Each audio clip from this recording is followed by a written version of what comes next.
হযরতে ইউসুফ নবী বলেন, ওগো মালিকে মিশর, আজ যে মিশরকে রাজ দরবার থেকে বের করে দিলেন আর বউ জুলেখা সহ বের করে দিলেন, এখন আজিজে মিশরের দায়িত্ব কে পালন করবে? বিনা অপরাধে আল্লাহর যেই প্রিয় বান্দা ইউসুফ জেল খেটেছে, আমি বিনা বাক্যে এই ইউসুফকে আজিজে মিশরের দায়িত্ব দিলাম। কারণ সে বুদ্ধিমান, সে ইমানদার, নারী চক্রান্তে পড়ে নাই, আল্লাহর উপরে তাওয়াক্কুল করেছে। এমন ইমানওয়ালা মানুষের হাতে যদি প্রধানমন্ত্রীর দায়িত্ব দেওয়া যায়, দেশটা আমার শান্তিতে ভরে যাবে ভাই।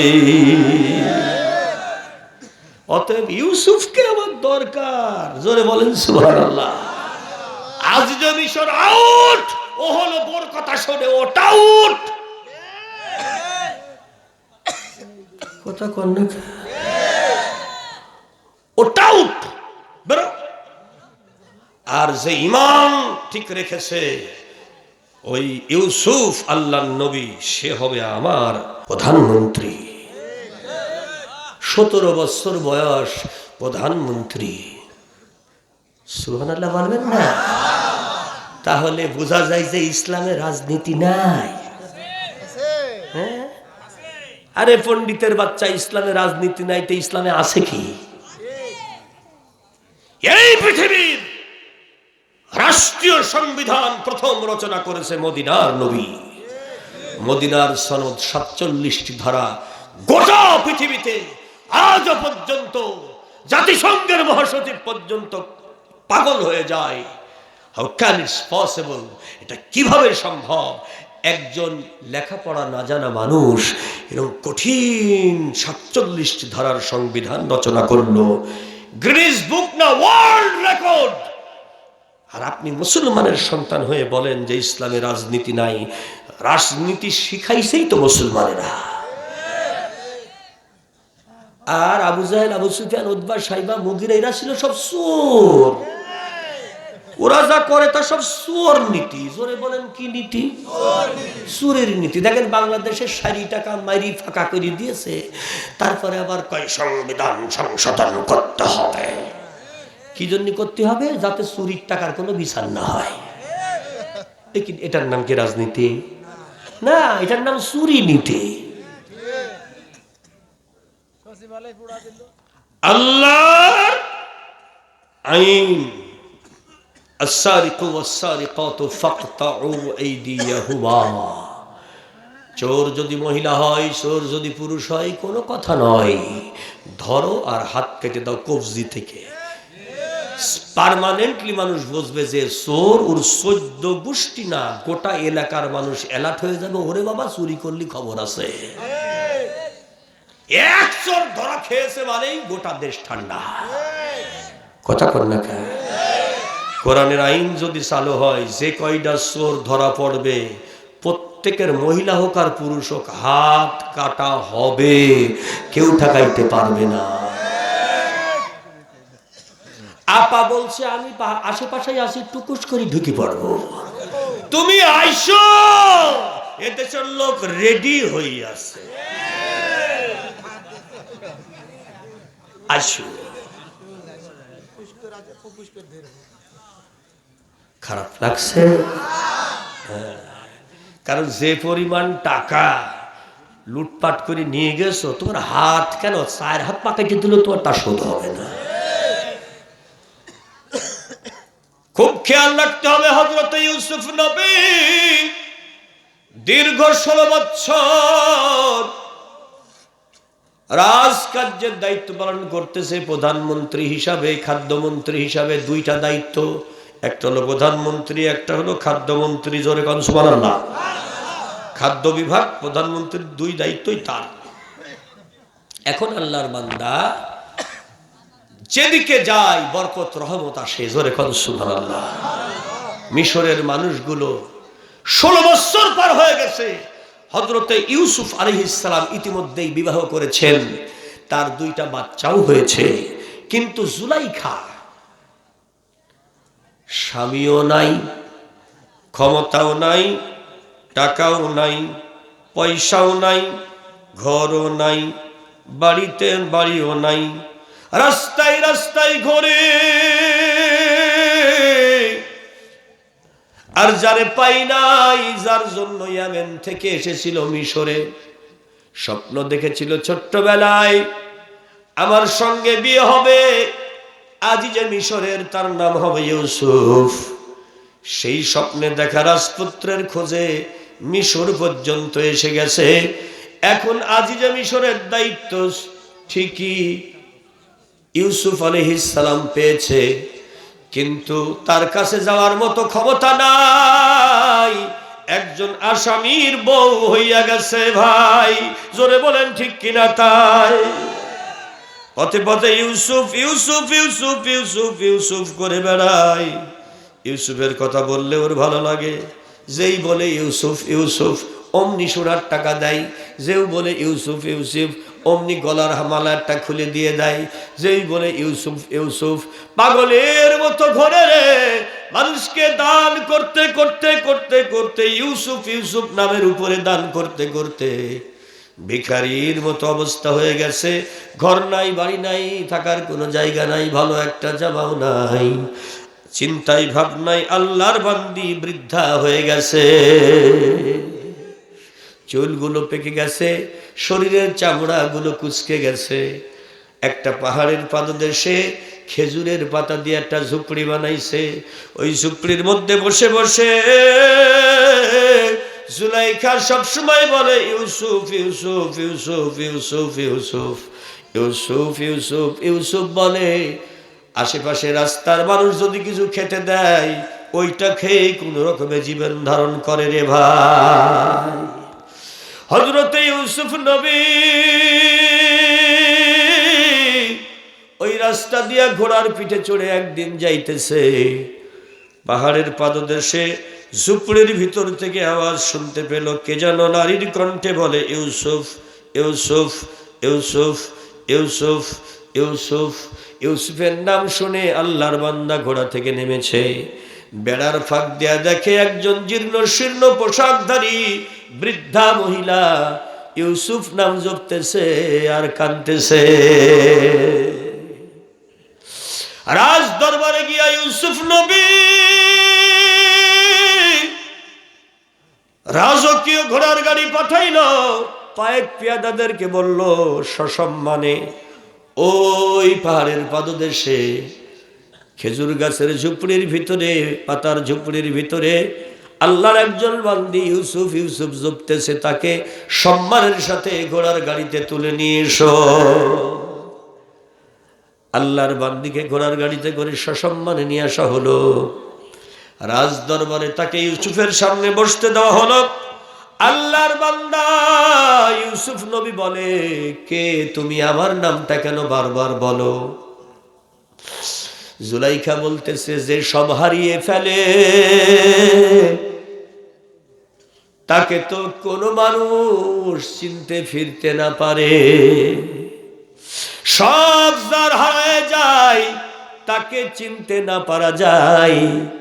আমি সব হারিয়েছি, আমার জীবন, আমার যৌবন, আমার চোখের জ্যোতি, সব কিছু হারিয়েছি। এজন্য আমাকে তো চেনার কোনো উপায় নাই। তুমি তো সব পেয়েছো, এজন্য আমাকে তুমি চিনতে পারছো না। রাজ দরবারের বহু পুরনো পুরোহিতরা রয়েছে, তারা বলে, তুমি কি তাহলে জুলাইখা? আল্লাহর বান্দি মুচকি হেসে বলে, জি আমি সেই জুলাইখা। আমার মনে প্রাণে সর্ব অবস্থায় আমার ইউসুফের নাম আসে। ইউসুফকে আমি অন্তর থেকে ভালোবেসেছিলাম, এটাই আমার অপরাধ। জোরে জোরে বলেন মারহাবা। প্রিয় হাজিরিন, এবার রাজদরবারের ভিতরে কিছু ইহুদি বিধর্মী ছিল। এবার তার একটা সুযোগ খুঁজলো যে ইউসুফ বহুদিন ধরে রাজ দরবারে আছে, প্রধানমন্ত্রীর দায়িত্ব পালন করছে, ওকে গদি থেকে আজকে নামায়ে দেব। যদি এটা প্রমাণ করতে না পারে, ইউসুফ বলো তুমি নাকি আল্লাহর নবী, তোমার আল্লাহর নাম নাকি রহমান, সব দয়ার মালিক বলে আল্লাহ। আর রহমানু আল্লামাল কুরআন, সব দয়ার মালিক আল্লাহ। ও ইউসুফ, তোমার আল্লাহ নাকি সব ক্ষমতার মালিক। তাবারাকাল্লাযী বিয়াদিহিল মুলক ওয়া হুয়া আলা কুল্লি শাইইন কাদির।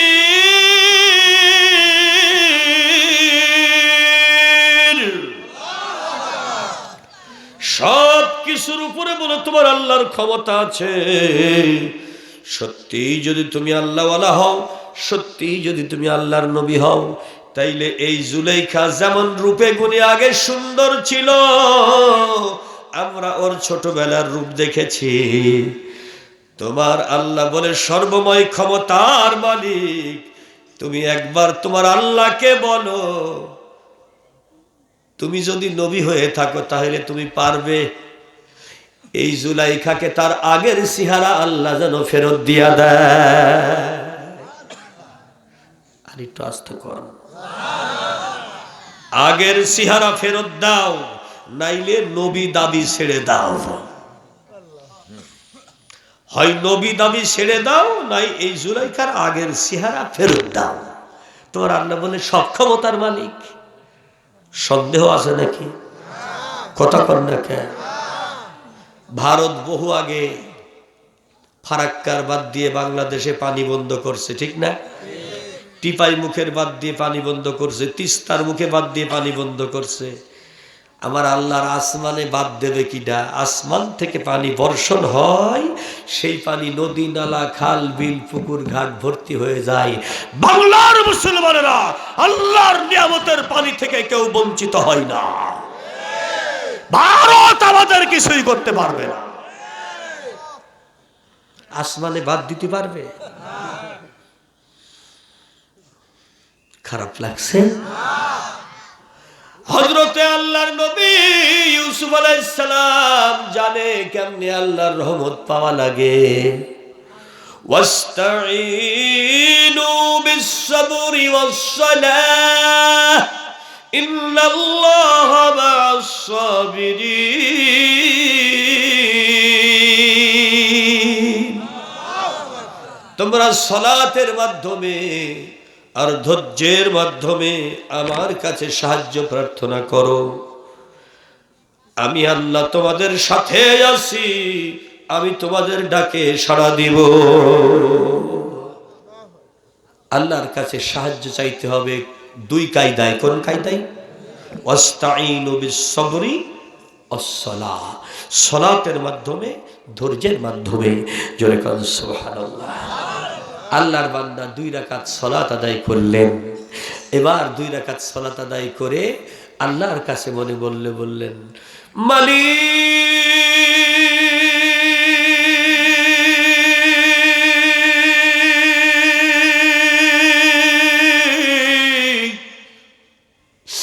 তুমি যদি তোমার নবীর ইজ্জত রক্ষা করো, রাজদরবারের সমস্ত মানুষ তোমার কালমা গ্রহণ করবে। আর যদি তুমি তোমার নবীকে বেইজ্জতি করো রে, তাহলে তোমার বেইজ্জতি হবে, এরা কাফের হয়ে যাবে। আল্লাহ তুমি হেফাজত করো। আল্লাহ রাব্বুল আলামিনের পক্ষ থেকে জিবরিল আমিন এসে বলে, ওগো নবীজি চিন্তা করবেন না, কবুল হয়ে গেছে। সরে বলেন সুবহানাল্লাহ।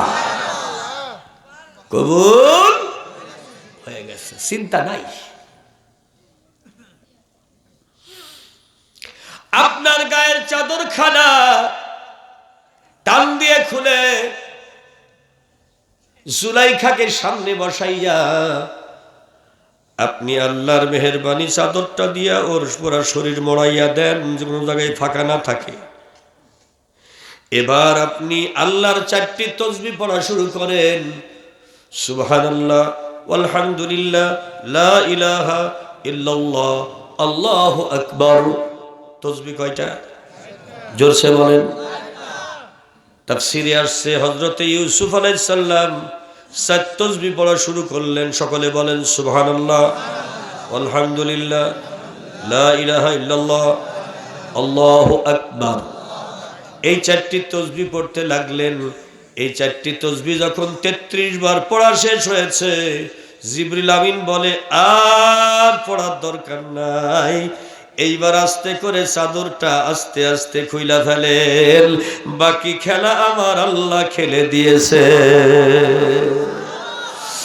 হযরত ইউসুফ নবী চাদর যখন তুলে নিল, গোটা দরবারের শত শত মানুষ নিজে চোখে দেখতেছে, তাদের সামনে একটা 17-18 বছরের যুবতী মেয়ে দাঁড়িয়ে আছে। হযরত ইউসুফ নবী তার গায়ের চাদরটা দিয়ে বলে, শরীরটা ভালো করে ঢেকে নেন, জোরে বলেন মারহাবা। ইউসুফ নবী বলে, ও জুলাইখা, তুমি আমার জন্য পাগলিনী হয়েছো, কিন্তু আমি তো কোনোদিন তোমাকে পাগল বানাই নাই, কোনোদিন তোমাকে উতলা করি নাই, কোনোদিন তোমার সঙ্গে কোনো পরকিয়া করার চেষ্টা করি নাই। জুলাইখা বলে, ইয়ামেন থেকে মিশরে এসেছিলাম তোমার স্বপ্ন দেখে, আমার স্বপ্ন বুঝি পূরণ হলো না। জিবরিল আমিন বলে,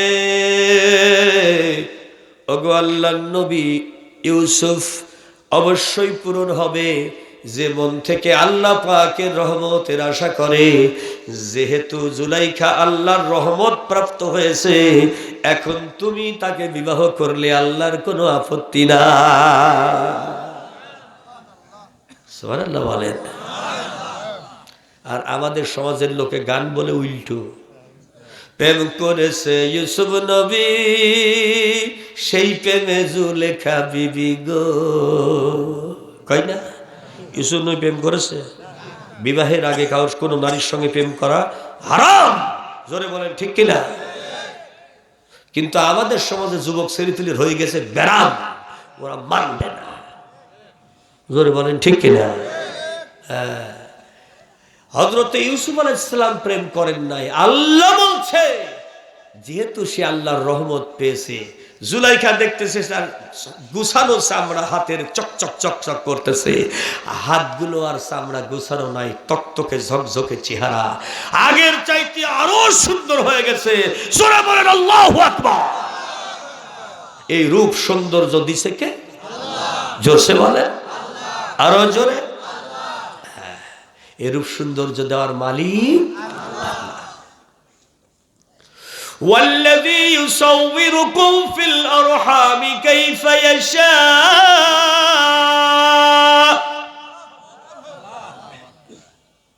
সূরা আল ইমরান প্রথম রুকু। আল্লাহ বলছেন, তোমার মায়ের পেটের মধ্যে নিজের ইচ্ছা মতো তোমাকে রূপ দিয়া দুনিয়ায় পাঠাইছি। সুবহানাল্লাহ বলবেন না? এবার হযরত ইউসুফ আলাইহিস সালাম বললেন, জুলাইখা, আমার আল্লাহ বলছে তোমাকে বিবাহ করতে আমার কোনো আপত্তি নাই। দরবারের সব লোক বলছে আমরা দাওয়াত খেতে চাই। জোরে বলেন সুবহানাল্লাহ। দরবারের লোকে বললে হবে না। ইউসুফ নবী বলেন, আমার প্রথম স্ত্রীর অনুমতি লাগবে ভাই, তাড়াহুড়া করার কোনো দরকার নাই। ইউসুফ আলাইহিস সালামের প্রথম স্ত্রী ময়দানে হাজির। তিনি বলতেছেন, ওগো আল্লাহর নবী, আমার আল্লাহ যেহেতু রাজি, আমি আমার ভালোবাসার ভাগ দিয়ে দিলাম।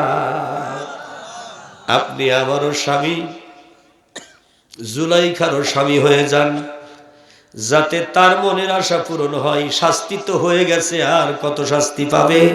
আমি তার জন্য আমার স্বামীর ভালোবাসার ভাগ দিয়ে দিলাম।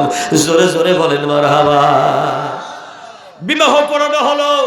চতুর্দিকে সমস্ত পাক পিয়াদা বলে লা ইলাহা ইল্লাল্লাহ, ইউসুফ নবী আল্লাহ, লা ইলাহা,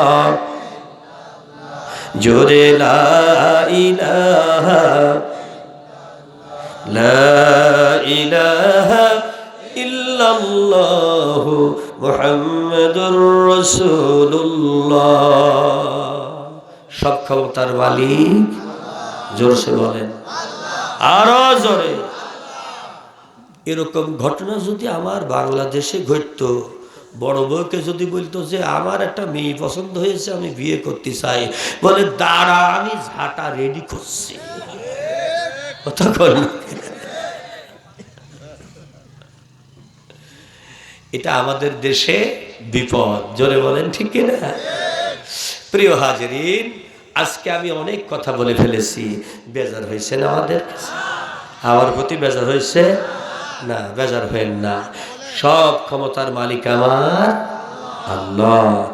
এইটা বাংলাদেশের এখন বর্তমানে একদম নগদ হিসাব, সব ক্ষমতার মালিক আল্লাহ। দেখেন, ঢাকা সদরঘাট কেন্দ্রীয় জামে মসজিদের খতিবের দায়িত্ব পালন করছি আমি।